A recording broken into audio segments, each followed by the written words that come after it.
Hey, it's Eric G. Around the House is sponsored by Baldwin Hardware. For 75 years, Baldwin Hardware has been known for its first-class quality and craftsmanship in door and cabinetry hardware. As an alumnus of the Baldwin Hardware Design Council, I can say I have seen the details and quality from design to the finished product. If you're looking for a new style and old-world craftsmanship, I can tell you there is only one Baldwin Hardware. Check out what would look great in your home at baldwinhardware.com.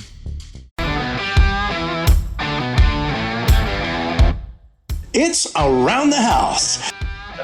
Yeah, you think about it. You've got this big floor truss that might have taken a 20-minute fire, and now you've got a system in there that might take 5. And that's from when the fire started, not from 5 minutes after the fire department started throwing water on it. So half the time, by the time you guys get there, that is already a problem. You're spot on. And actually, your numbers are pretty darn close to what we've seen in the tests. We've had fire chiefs all over the country. The give me my 20 minutes back. Give me my reliable amount of operating time before I have to worry about this building falling on me or me falling through it. And in many cases, it's just not there anymore.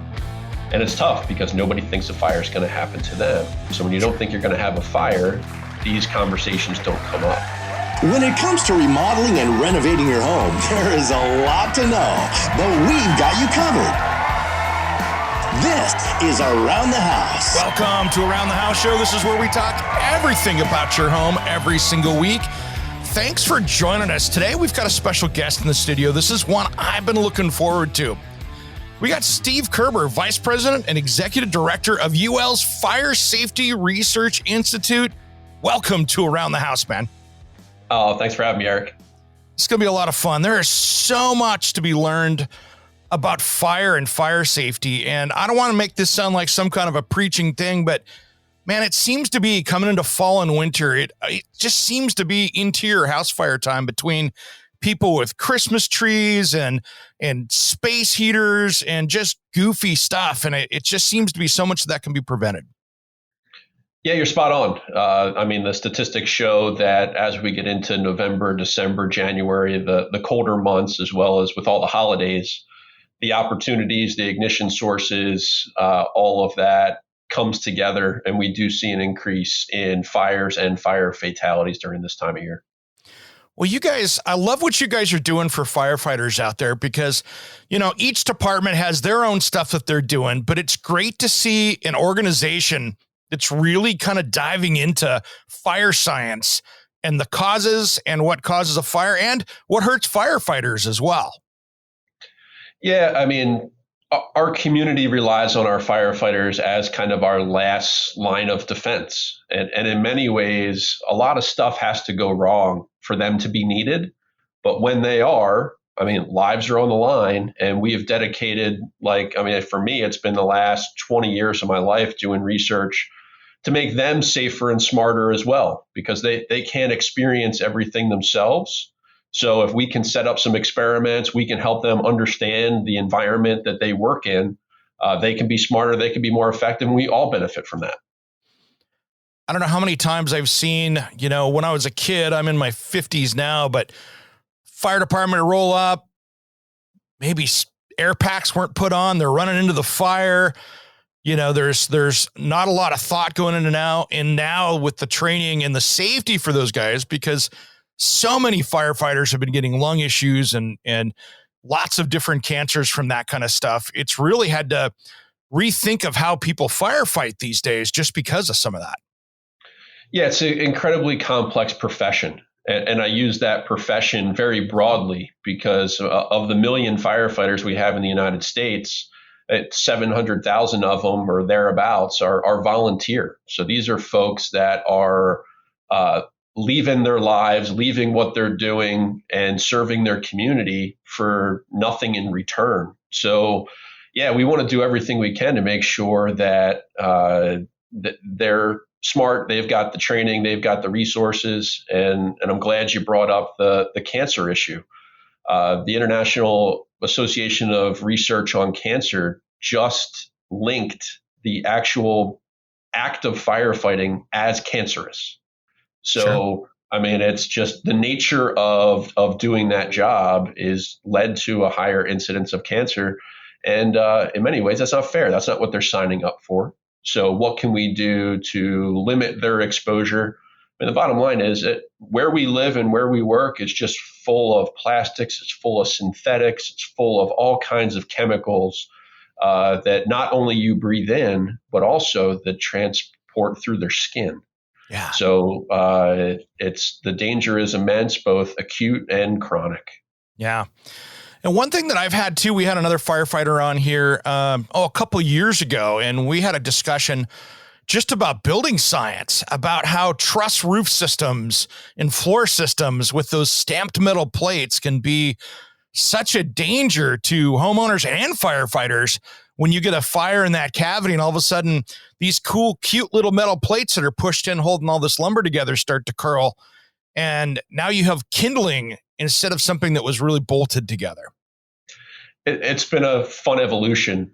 We study this stuff all the time because in many ways, stuff that makes perfect sense for the construction industry, whether it's stronger, lighter, cheaper, all of those things are good. The problem is in many ways, it also, from a fire safety perspective, can be disastrous. So you mentioned metal plate connected wood trusses. I mean, we've done all kinds of tests on different engineered floor systems and roof systems. And what you see is there's no free lunch, right? So the trade-off of having an engineered I-joist or a metal plate connected wood truss is that wood burns. We know wood burns. There's less of it. So the term we've been using, we replaced mass with math, which from a construction standpoint is genius. Yeah. We don't have the 2x12 dimensional lumber that spans 40 feet like we might have had in the past. We cut all those trees down. Yeah. So now we've got to make it other ways, whether it's OSB or plywood or combinations of all of the above. And great for construction, but we've got to protect it. We've got to get the equal level of safety that we had previously. And in many cases, that doesn't get figured out till after the fact. So a number of firefighters have fallen through floors into basements on fire and are no longer with us. And we've got to catch up and make sure that that safety is not being compromised in the name of cost or something like that. Yeah, you think about it. You've got this big floor truss that might have taken a 20-minute fire, and now you've got a system in there that might take 5. And that's from when the fire started, not from 5 minutes after the fire department started throwing water on it. So half the time, by the time you guys get there, that is already a problem. You're spot on. And actually, your numbers are pretty darn close to what we've seen in the tests. I mean, we've had fire chiefs all over the country. The give me my 20 minutes back. I mean, give me my reliable amount of operating time before I have to worry about this building falling on me or me falling through it. And in many cases, it's just not there anymore. And it's tough because nobody thinks a fire is going to happen to them. So when you don't think you're going to have a fire, these conversations don't come up. Yeah. Yeah. And it's something, and especially now that we're starting to get even more complex with building, we're starting to put, solar arrays up on the roof now that is constantly powered. I talked to electricians and like, oh, in a fire, you just turn the handle off. I'm like, yeah, you're not powering the rest of the house, but there's still power up in that when you guys have to jump up on that roof. It's still hot. Yeah, it'd be an interesting conversation if you showed up and someone's house was on fire and you said, sorry, we can't do anything till the sun goes down. Right. Is not going to be a acceptable thing to have a conversation about.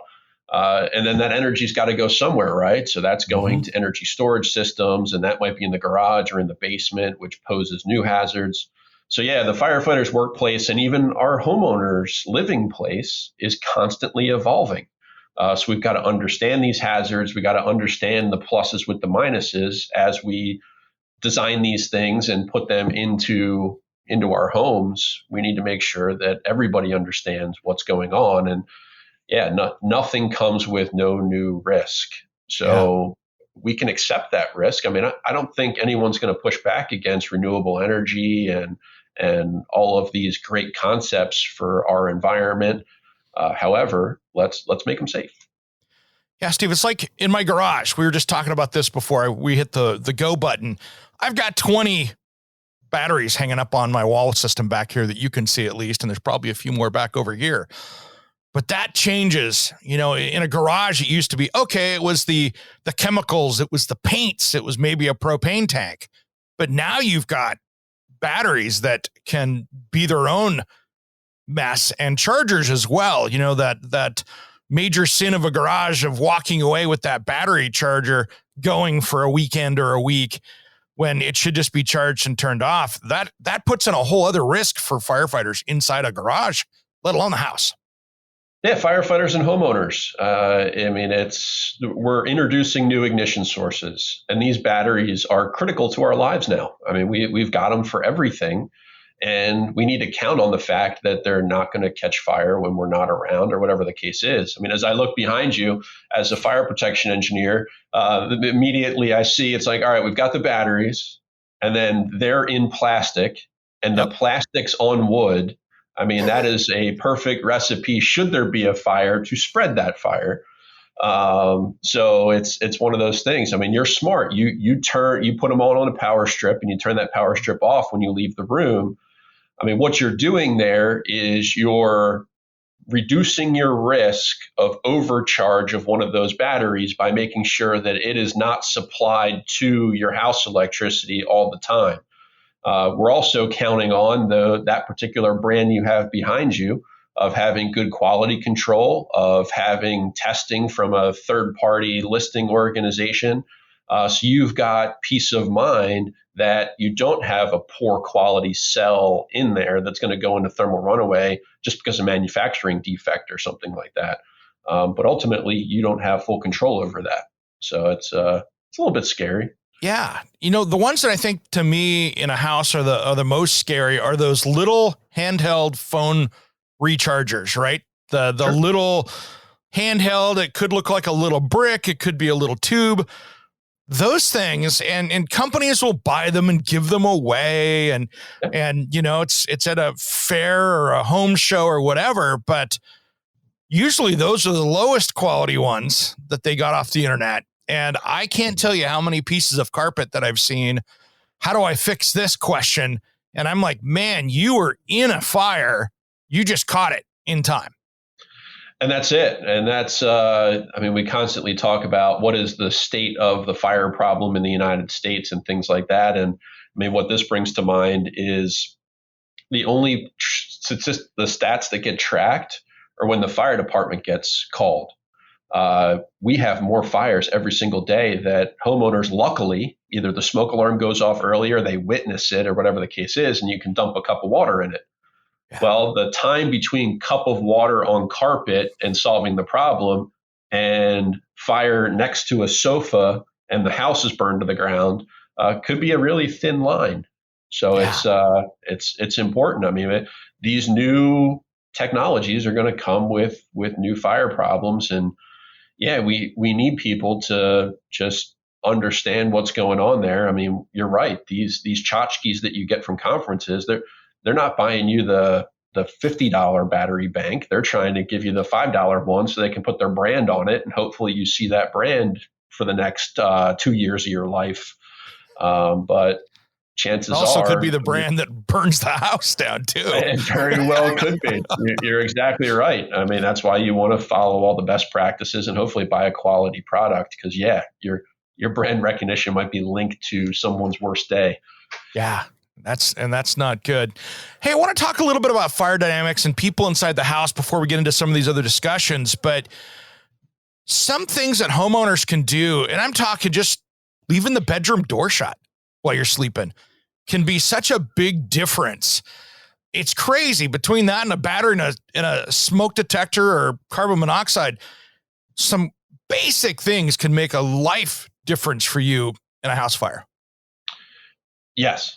I mean, you're absolutely correct. And I mean, we see this time and time again as we do our research, as we conduct our experiments and things like that, it's really the main ones are the fires fast, and fires gotten faster over the decades because of all the synthetics that we put in our homes. These plastics burn faster and release more energy faster. And people just, I think, make the assumption that fire's been slowing down over time, that we've been figuring these things out and cavemen figured out fire. So it should be getting safer every day beyond that. And the truth of the matter is all these other choices we're making as a society are going in the opposite direction of that. So we actually have the chance of dying in a fire today is higher than it was 50 years ago. Yeah. And I don't think people realize that. I mean, it should blow people's minds. I mean, where they should feel the safest in their home is actually the least controlled environment we have. Usually where people work, there's amazing codes and standards and sprinklers everywhere and fire doors and exit stairs and they do evacuation drill. Yeah. And all of that. We don't do that in our houses. So the best you can do is, the best you could do would be to get a residential sprinkler system. Sure. But a lot of people don't do that, or it's not required where they live, and it can be expensive. So that tends to not happen unless it's required. And there's only 2 states in the United States, Maryland and California, that require sprinklers in homes. So everybody else is either going to have to ask for it and demand it, or even if they do demand it, they might not be able to get it. So from that point on, it's all right. What do we have control over? Well, one, if fire's fast, we want to be notified as quickly as possible. So that's where the smoke alarms come in. Yeah. And a lot of people, again, they don't think a fire is going to happen to them, so they don't think about it. And there's a lot of nuances around smoke alarms that people probably don't realize. One is that you want one on every level of the home, and you want them in every bedroom and outside every sleeping area. So what this does is it gives you the greatest chance of being warned. If I told you you only have 3 minutes from when a fire starts until you can safely get out of your house, you want as much of that 3 minutes as possible. So if you've got that coverage of smoke alarms in your home, the chances that you get notified, let's say within a minute, go up. Yeah. And then there's also interconnected alarms now as well. And they can be both hardwire connected and also kind of Wi-Fi interconnected. So let's say I don't know where you're at. I don't know if you're in your garage or in your basement or I'm in the garage right here. Yeah. Yeah. So you're in the garage, and let's say you had a fire in your garage. You don't want to wait until the smoke gets out of the garage, into the house, up to the bedrooms, and then setting off the alarm next to your bedroom. That could take minutes. And by the time especially with a fire door, sheetrock in there, you've done a pretty good job of keeping it inside that structure, but you also have stopped yourself from knowing about it as well. Exactly. So you could be totally on top of a fully involved garage on fire, where the only way you would know about it is if the neighbor across the street saw it and came and knocked on your door and rang your doorbell. Yeah. We don't want that to happen. We want you to know as fast as possible. So that's really where the interconnected alarms come into play. People also don't realize smoke alarms expire. Yeah. So 10 years that you need a new alarm. Those sensors don't last forever. And I think people don't realize that. I mean, I know even going to my in-laws' house, and it's like, oh man, these are the alarms that came with your house when it was built in 1982. You're way past. So great Christmas gift, by the way. Yeah. Give the gift of safety to your family. Check how old the smoke alarms are and replace them all if they're older than 10 years old. It's funny. I got into an argument with a client over this subject. So I'm an interior designer by trade. I'm not doing it anymore, but I walked into her house and we're walking through. This is about 3 years ago. And I look up and that was a 1972 smoke alarm. It just was. And I looked at her and I go, that's like drinking 6-month-old milk up there. Come on. And I knew that she used to work for the fire department. And she's like, oh, it'll be fine. And I looked at her and I go, come on, you know better. And I gave her hell for it. And the next week I was over there, she goes, you jinxed me. I'm like, what? She goes, that thing last night started going off for no reason. And I realized I was wrong and I had to go up and change it. But even as a professional, she knew, but she was just playing with fire. But I went a step further on my house. I went with that Google system out there, the Nest Protect. So now what I love about that, I have it in my kitchen, and, a commonplace for a fire, and I'm adding it throughout the rest of the house. But what I like is it'll tell me when it detects a little bit of smoke. Yep.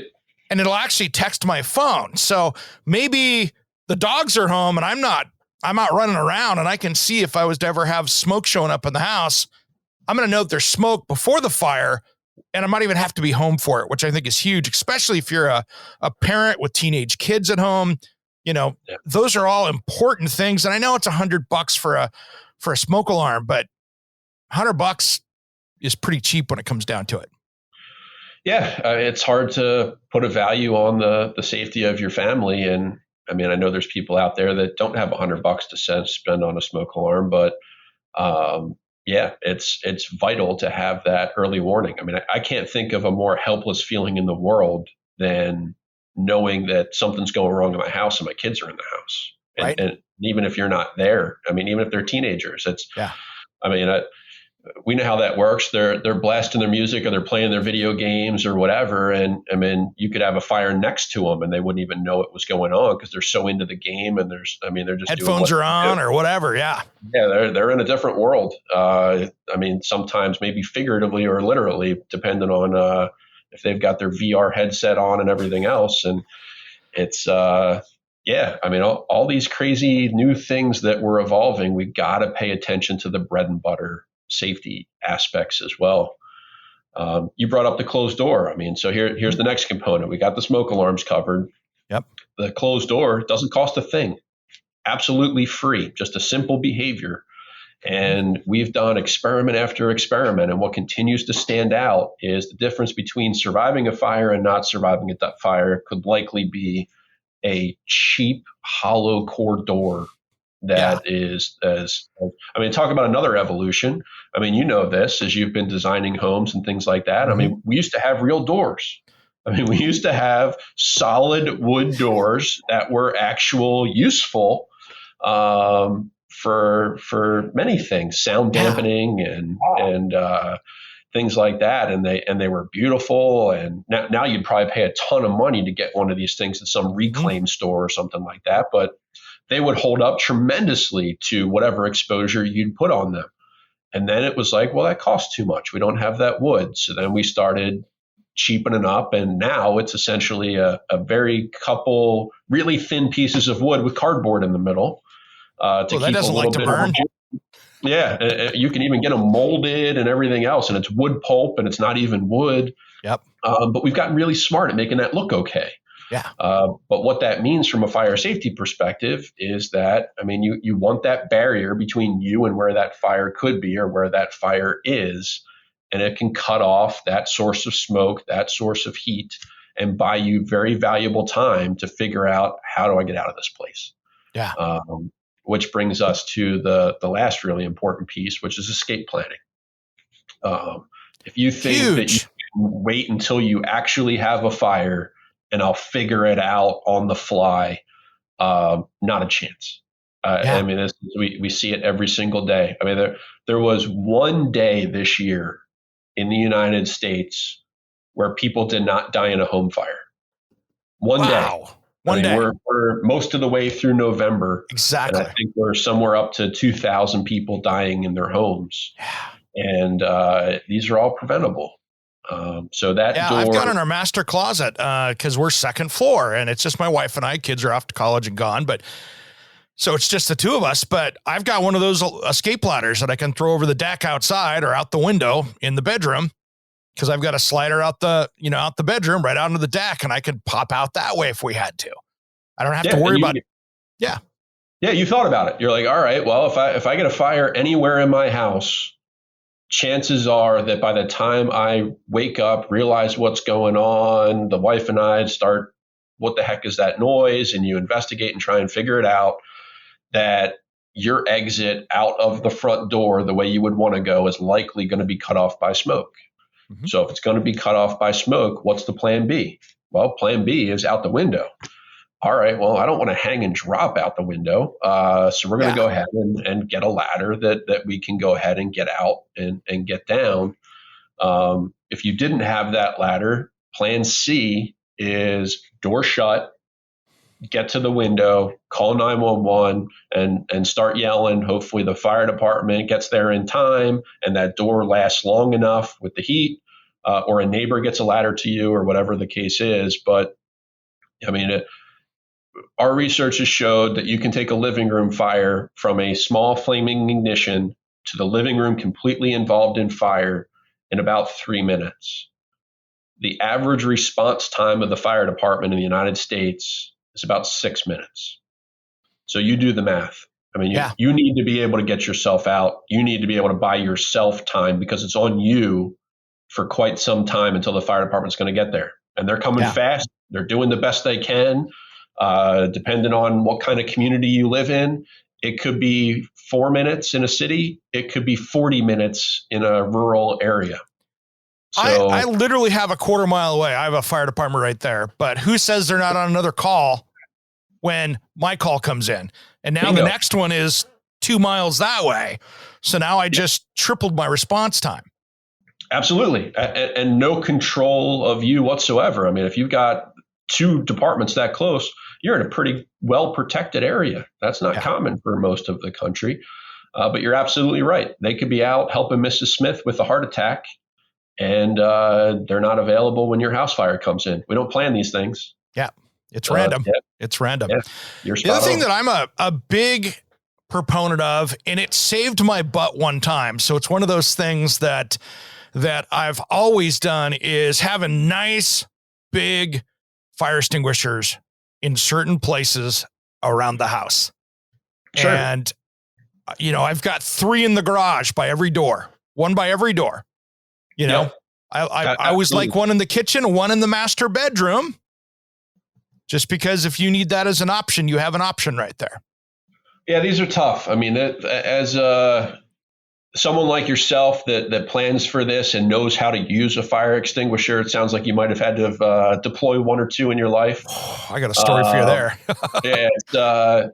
It's tough because fire grows so rapidly that the important guidance there is one, the fire's got to be small. Mm-hmm. And 2, like you said, you've got them by your exit points, which is critical because you don't want anything between you and a safe way out.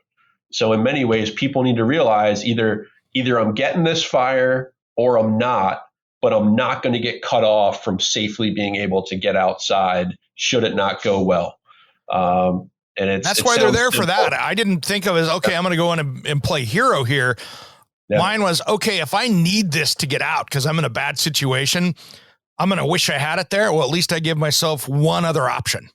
Yeah, you got one other option. I think the key is don't underestimate the smoke either. Don't go crawling through smoke. If you can't see your exit from where you're going and it's not clear to you, don't try and hold your breath and go. Don't try it. I mean, we tell kids, stay low and go. It's like, well, no, stay low and go if you can see your way out. Don't just take a shot at it. Because I think that's where we see a lot of issues is people like, well, my front door is there. All I have to do is hold my breath and run. And the smoke is thick. The smoke is hot. It's not the white wispy smoke that you see at a campfire or anything like that. It's caustic. It's nasty. It's brutal. Oh God, it's so full of chemicals. A few breaths could be deadly. So it's like, no, you got to go plan B. You can't, if plan A is out the door and you can't see the door, please turn around and get a door between you and where it is and find another way out. Because I think that people take a chance and even a little bit of carbon monoxide, you're not going to be thinking straight. Yeah. And it goes downhill quick. Man, my fire story I was dating this girl 10, 12 years ago, and she was helping care for her dad, her mom and dad. Her dad had Alzheimer's. And so they had she was staying in the unit kind of down below, nice daylight basement house, nice view, everything else. And she's got her kids, get them ready for bed. I'm watching TV, hanging out, getting ready to head back to my place. And I hear one smoke alarm go off upstairs. And I'm like, Then I hear the second one go off. And I went, okay. So I went running upstairs, and I had already, because of his mental condition, And his illness went, okay, we're going to put a few, because he liked to go, we always were trying to battle the stove with him. So I had it on the galley kitchen. I had 2 huge fire extinguishers on the wall. And he had gone in there with this big 64-ounce truck stop coffee mug from the 80s and put it on the electric burner and tried to reheat his coffee. Yeah. Didn't know any better. And then once it caught on fire, he starts taking doesn't think to turn off the stove, but he's got a rag and he's trying to beat the fire. Well, now we got 8 spot fires in the kitchen because plastic's burning everywhere. Yeah. So, man, I got him out of there. I used both of those 5-pound fire extinguishers after getting the heat off of it just to get the fire out in that kitchen. And it was a heck of a mess. But it was, fire department was already called. I was just, okay, I think I can get this. But, it was, I was 10 seconds away from that getting out of hand. You saved his life. I mean, there's no doubt about it. I mean, we see this all the time. It's those that have illnesses, or I mean, they're not all there. And what seems common sense to just about anybody, they see the opposite as common sense. I mean, we see it. I mean, people putting plastic things on burners, or going to cook something and then they fall asleep or wander off and do something else. And next thing you know, it's you got a deadly situation. So I have a pet peeve right now over this. And I don't know if you've ever seen this on Etsy and stuff out there. People are making these stove covers. I don't know if you've seen these. Like, so you got a 30-inch range and they're building a wood cutting board to go over the top of that thing. That's terrifying. Jump on. You can go find 100 companies making these things on Etsy right now. You can see them on Amazon. You can see them on eBay. Every time I go rifling on people when I see these in woodworking groups and everything else going, all it takes is for somebody to bump something and that's out of control. And you just gave it a huge ignition source. I mean, even in the 80s, when you used to see those little tin metal things that you'd put on the stove covers that grandma used to have, those things would always have coil marks and stuff on them because somebody would leave it on, and that was metal. Yeah. Oh, it would catch all the grease. Yeah, you don't keep it clean, and all of a sudden that's just a catch-all to get burning. But I hadn't seen those yet. I mean, that sounds like an awful idea. But we solved one problem, right? I mean, we don't have a lot of space in our kitchen. Mm-hmm. So we go ahead and come up with this ingenious idea of, well, I can turn my over top of my stove into a cutting station.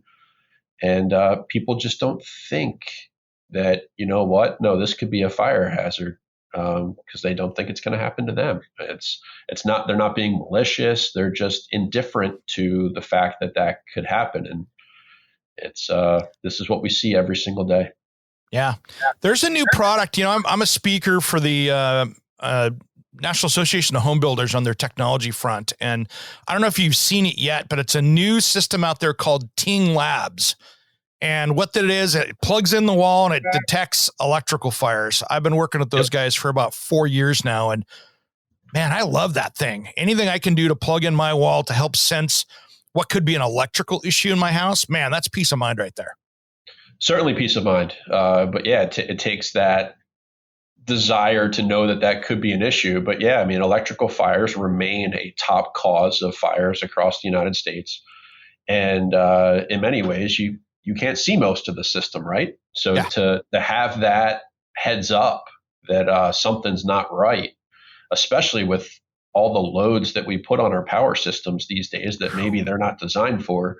What a great tool. Yeah, somebody brought that to my attention recently because I think their insurance company had come to them and say, hey, we want you to use these devices to prevent these loss. And sounds like a great idea. Yeah, it's really cool. It shows, and I've tested it too. I actually was doing some work around the house and I played with one of my old outlets with the stab connector in the back and said, okay, let me see if I can force carefully this thing. And it sent me a warning. And I'm like, wow, okay, that worked. It sensed that I had a bad stab. Okay, I'm a believer, you know? Sure. So yeah, I know we've done some tests in the past where you look at the amount of those kind of rubber coated staples that you put on all the wiring throughout your house. And like, what are the chances that you either hit it in too far or get one of the legs through the wire and short it out or whatever it is. There's just so much potential, and none of it's malicious. It's just, there's thousands of those things in a house, right? And are you going to get them all perfect? Well, maybe not. No. And it's not going to be day one. It could be year 20 or something like that it finally gets hot enough to cause a fire. Yeah, it's absolutely crazy. Well, I wanted to talk to you a little bit about some of the fire science stuff you guys have been doing with studies. I was kind of reading through some of the stuff you guys do where it's always fascinating to go in and watch, some of those test burns with homes and where you've got a fully loaded building, for instance, that, okay, this is as real as we can make it. And it's fascinating to see how fast those fires take off. And now that it seemed like in the 80s and 70s, we were trying to put on these chemicals to stop fires and on furniture and stuff. But all of a sudden we realized those were filled with cancer. And now things seem to be more flammable. What have you guys been finding with this fire science stuff? Because I think it's got to really help us at least understand what's going on out there. Yeah, if you name a challenge in the home, we've tried to study it in some sort of way, at least to give the public the knowledge of what is going on and what they need to be ready for. And upholstered furniture is just one of those things where when we had cotton furniture, I think back to my grandmother's house where all 80 or plus year old furniture, maybe it had a plastic cover on it or something like that. But for the most part, it was absolutely all cotton stuffed, and it had springs in the cushions and stuff like that. It's hard to make one of those things burn. You could drop candles, cigarettes, all kinds of stuff on it, and it's going to burn slowly. Yeah. Well, cotton doesn't age well. It doesn't get comfortable after a certain period of time, and sometimes it smells and all kinds of other stuff. So in the 50s, when we started creating plastics, an evolution of that is polyurethane foam, and it's incredibly durable. It's easily to clean. It holds its shape, all the good things you would want in a comfortable piece of furniture, except it burns like crazy if an ignition source comes in contact with it. And you can see that evolution from like 70s, 80s, 90s to today, where all of the natural furnishings have been moved out of our homes. We've replaced it all with synthetics. And I think there was ideas back in the 70s and 80s that, we'll put flame retardants in this foam and it won't burn. Some things kind of got mixed up there where they didn't put enough in, and that the stuff that they did put in was starting to migrate out of the foam and get into the dust of the home. And that's where, we absolutely do not want flame retardants in people's systems. It leads to all kinds of negative outcomes, including cancer and thyroid issues and everything like that. So now the kind of current state of the art is no chemicals. But with no chemicals comes nothing to slow the fire down. Yeah. So we have all the furnishings being sold in the United States have little to no fire protection built into them at all. So if you do get a small ignition source, that fire is going to spread incredibly quickly. And a lot of our tests have showed pretty much 3 to 5 minutes, you've got a room completely involved in fire.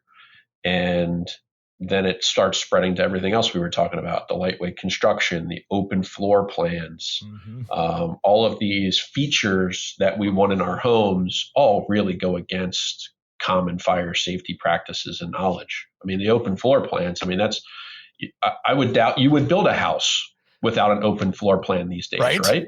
It's so true. It's so true. And the people that don't have them want them. Hey, let's pop out those walls, and it's still common to this day. Absolutely. Yeah. Who the hell was thinking about load-bearing walls at any point? Now, all of a sudden, everybody's concerned with them. Which ones can I take out? Yeah. And now that I have these laminated beams and all this other lightweight construction materials, and I can span long distances because I couldn't before. We kind of joke you were limited with the dimensions of your rooms as you were building homes based on how big of a stick could you get. And Right. so if you had a 14-foot room, man, you found Woohoo! some big lumber. I mean, Yeah. that was way to go. You're not in like 10-foot rooms. But all of that has ramifications. It's all a big system that kind of adds up. What's your take on the new products that I'm seeing coming out now? And I don't want to get into so much into brands, but there's a lot of new building materials that are starting to come out, like framing lumber and stuff that have treatments and stuff on them. And I'm starting to see more and more of that. That's kind of maybe it's a certain color or something like that, but you're starting to see some fire rated building materials as far as the rough framing. What's your thought on those? As long as they're tested and certified and they do what they're claimed to do, what I think people need to realize is there's no magic bullet here. Wood burns, regardless of what you treat it with. And it all depends on, we kind of say, how hard of a hammer you hit it with. So if it's got a really small ignition source next to it, it could probably resist that really well. But if you've got a sofa on fire, no, it's not. It's not going to make much of a difference whatsoever, and you're going to defeat whatever treatment, whether it's pressure treated or topical treated or whatever it is that gets put there. Some of the tests we did early on, we thought that might be a great solution to when we talked about getting your 20 minutes back to the fire service. You can roll this paint on and it'll resist it. Not with a legit content fire. Is that going to help you? So, it all depends on what is the use case and what are you trying to accomplish. There's no magic oil or paint or whatever that we've seen that's going to solve all the problems. Well, I always thought that too. When I saw it, I went, "Oh, this is cool if it worked." But by the time that fire has gotten to framing, right? I mean, you've already gotten through the drywall. You've already gotten through maybe insulation or whatever else in there. You already got a hot mess going already. Absolutely. And you brought up drywall. I mean, here's another one that we learned somewhat accidentally. We had built a bunch of houses to do the test that you were talking about. We're going to do firefighter ventilation tests. So in order to do that, we need living rooms on fire and everything burning. We're building real houses. So from one year to the next, we're like, all right, well, we're going to look at something different, but we're going to build the same houses again. Well, we started seeing the drywall started falling off the ceilings really early in the fire, and we hadn't seen that before. And it's like, what's going on here? Well, that was when they made the transition from drywall to ultra lightweight drywall. Oh, no. And they got really smart. I mean, the drywall industry is genius. It's like, what am I carrying this heavy board around for if I can make this lighter? So they make it lighter by blowing air bubbles into it. So they blow air bubbles in, which means it has less gypsum, which means its fire resistance is not going to be as good. And what we saw was if you use the same screw pattern from the regular drywall to the ultra lightweight drywall, it starts falling off sooner because there's not as much grabbing those screws and holding it to the walls and the ceilings. But there's no test for a house that says you need a certain fire resistance. They have it for commercial buildings. They have it for multifamily. They have it for a garage. They do not have it for most of your house. So there was no test it had to meet. The only test it had to meet was a bending strength test. That way, when you're carrying them around and transporting it, you're not ruining a whole bunch of boards.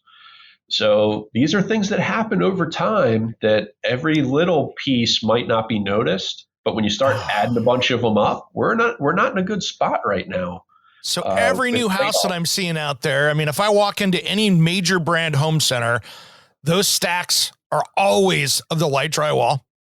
Every new house going in. Regular stuff anymore. Yeah. Yeah, it's all ultra lightweight or whatever their proprietary version of it is. Yeah.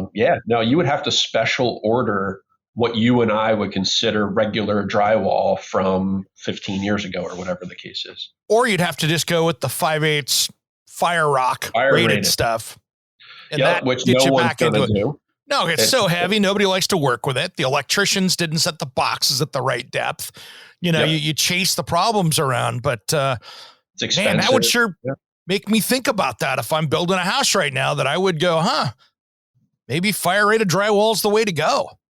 Yeah, or even if you went ultra lightweight, that if you look at the specs when they use ultra lightweight into a fire rated system, they put way more screws in the field than you normally would. But people, no residential construction guy is going to put more screws than they do traditionally.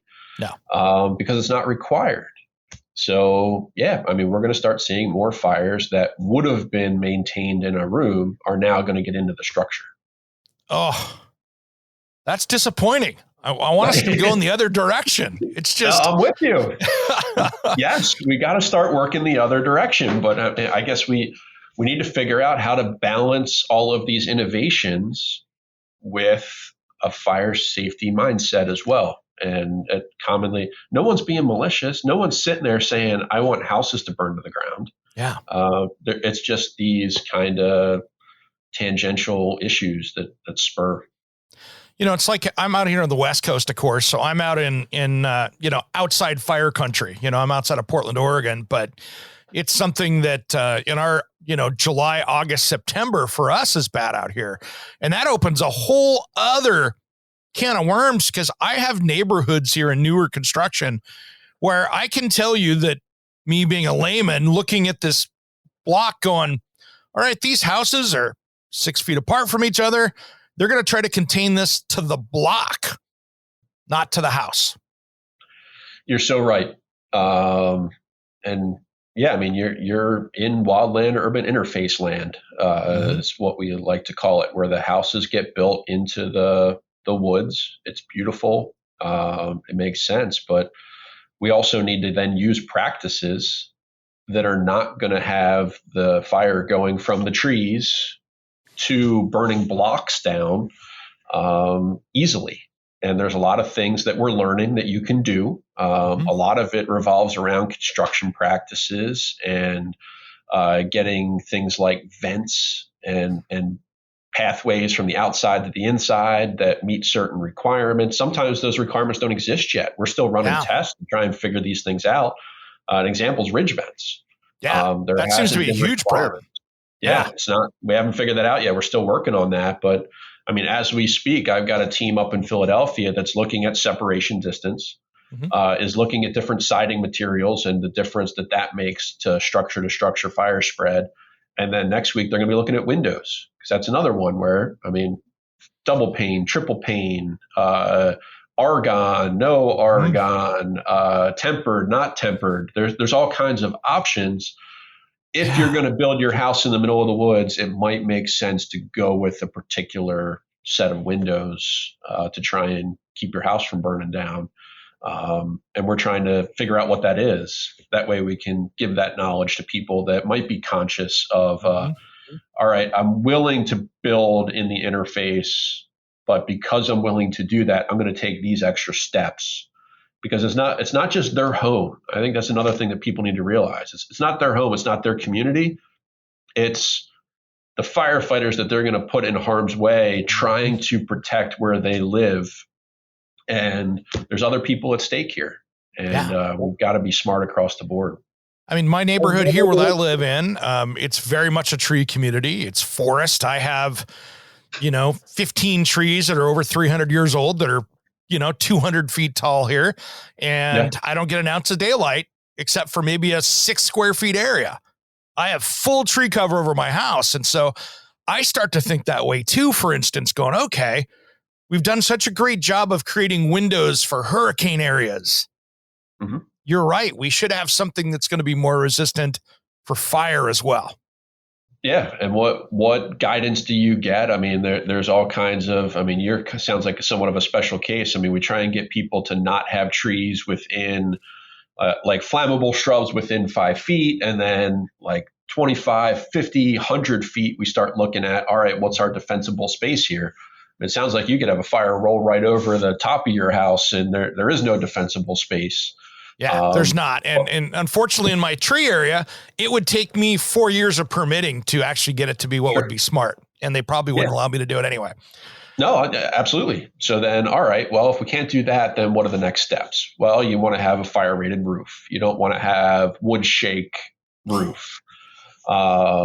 And then there's little things like keeping things around your deck clean, certain gutters. materials you make your fence out of, keeping your gutters empty. Because it might not be a fire in your community. With a little bit of wind and some dry conditions, it could be 5 neighborhoods over that's on fire, and the embers are all falling on your house.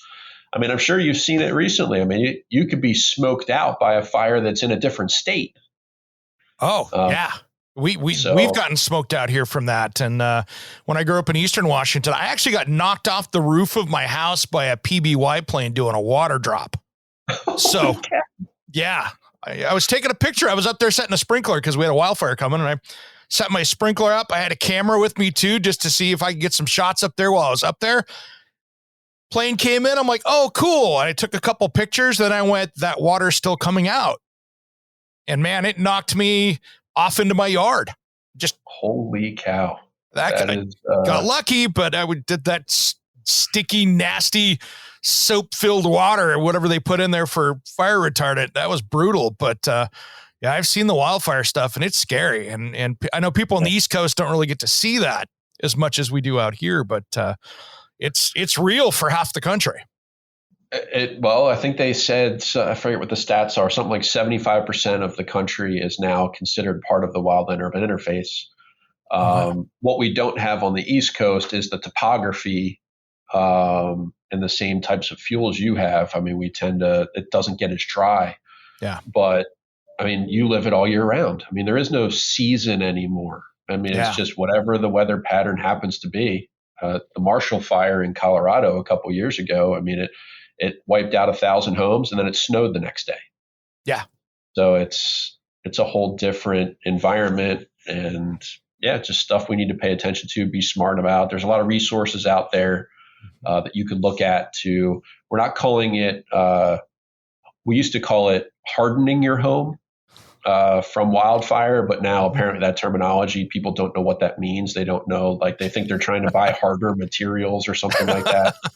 So it's trying to create a fire protected home from the wildland fire. So a whole other topic we could talk for hours on. Jeez, absolutely. That's a rabbit hole we could all dive down. But before we go out here, man, what are some of the other tips that you've got out there to wrap up this one here? Because I know you and I can do this for hours because there's so much great information here. Yeah, I mean, I want to go back to the kind of the top 3. I mean, the smoke alarms, making sure that one, they're not expired, and that you got them one on every level of your home, in every bedroom and outside every sleeping area. If you can have them interconnected, even better. They also make long life batteries now. So you can get a 10-year sealed smoke alarm, so you don't have to change the batteries for daylight savings and all of that stuff. It's not going to chirp at 3 a.m. Because that's when all the batteries tend to go bad at like 2 or 3 in the morning, just to piss you off with the chirp. Exactly.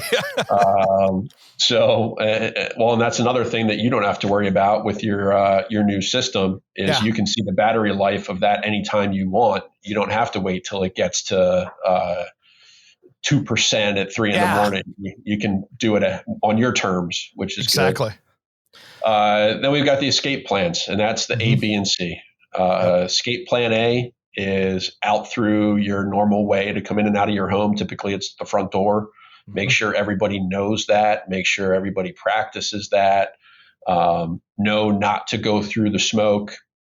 And if your exit's blocked off by the smoke, plan B. Plan B is go to another way out. Typically it's a window in a bedroom or something along those lines.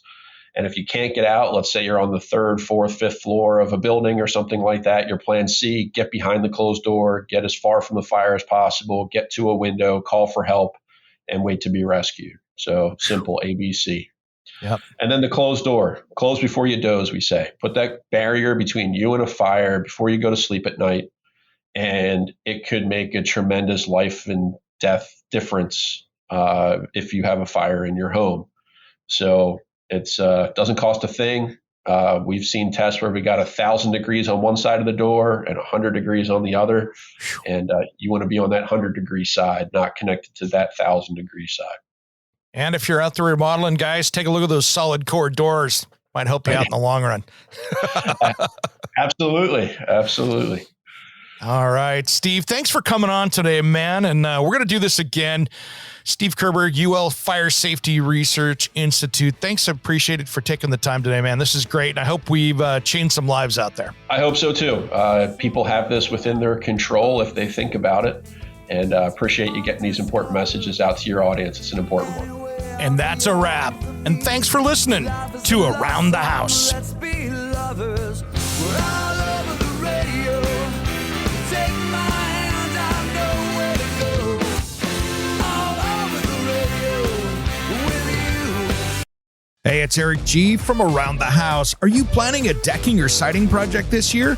If you are, you've got to check out my friends at Millboard. Millboard is a completely different kind of composite decking and cladding that enhances outdoor spaces with enduring distinction. Hand-molded from the finest oak, it realistically mimics the natural grain and color of premium hardwood. If you're looking for something that doesn't look like plastic and instead real wood, check out millboard.com. Make sure and check out that interview we did just a few weeks back. That's millboard.com.